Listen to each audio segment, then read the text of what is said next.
नमस्कार, SBT news में आपका स्वागत है। पेश है 7 अप्रैल शुक्रवार दोपहर 1:15 राजस्थान की 15 बड़ी खबरें। इस न्यूज बुलेटिन के प्रायोजक हैं विनी केक एंड मोर।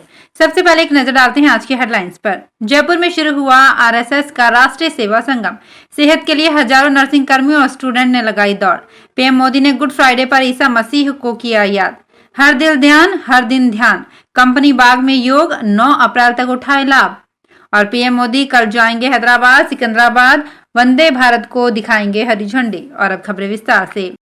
राष्ट्रीय सेवा भारती की ओर से आज जयपुर के जामडोली स्थित केशव विद्यापीठ में 3 दिवसीय राष्ट्रीय सेवा संगम की शुरुआत हो गई है। आरएसएस प्रमुख मोहन राव भागवत ने इसका उद्घाटन किया। इस दौरान संघ के सह कार्यवाह दत्तात्रेय होसबाले के साथ देश भर के 3000 से ज्यादा संगठनों के प्रतिनिधि मौजूद रहे। वहीं 3 दिन तक चलने वाले इस सेवा संगम से पहले गुरुवार को सेवा संगम से जुड़े कामकाज की प्रदर्शनी का उद्घाटन किया गया। इस दौरान विश्व जागृति मिशन के संस्थापक आचार्य सुधांशु महाराज, स्वामी महेशानंद व सांसद दिया कुमारी मौजूद रही।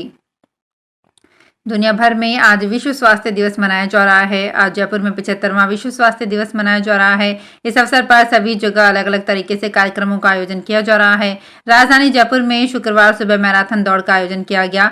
राजस्थान नर्सिंग काउंसिल की ओर से मैराथन का आयोजन किया गया। अमर जवान ज्योति पर सुबह 8 बजे मैराथन दौड़ हुई। इसमें हजारों की संख्या में नर्सिंग कर्मियों और स्टूडेंट्स आदि ने भाग लिया।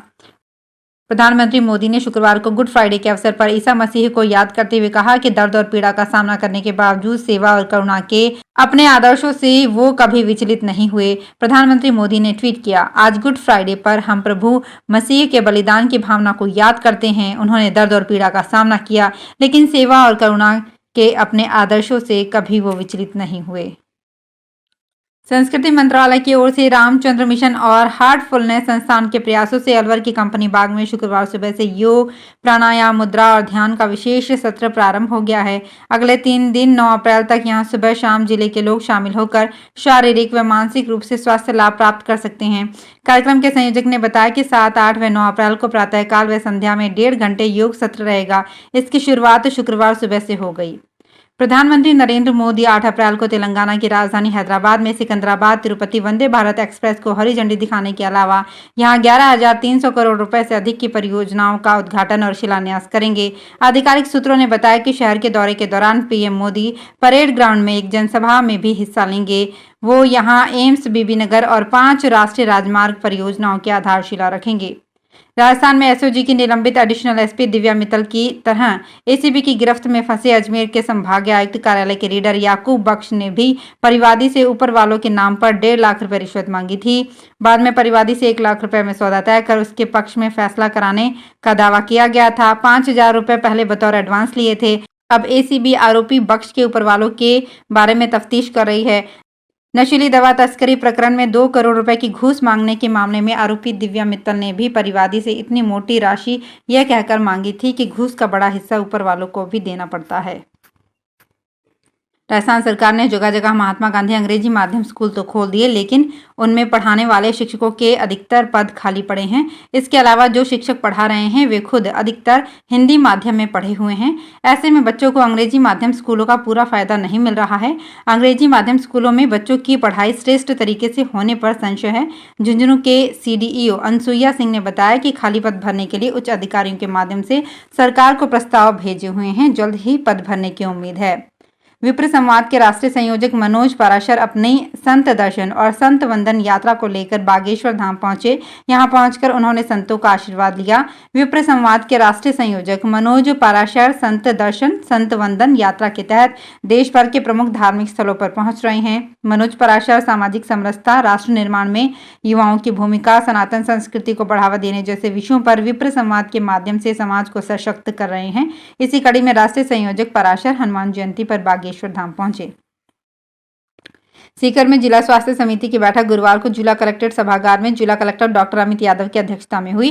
बैठक में चिकित्सा विभाग की योजनाओं, कार्यक्रमों और गतिविधियों की समीक्षा की गई। इस दौरान उन्होंने जिले के ब्लॉक वार सामुदायिक स्वास्थ्य केंद्रों पर संस्थागत प्रसव की समीक्षा करते हुए कम प्रसव वाले सीएससी प्रभारी अधिकारियों को चार्जशीट देने के निर्देश दिए।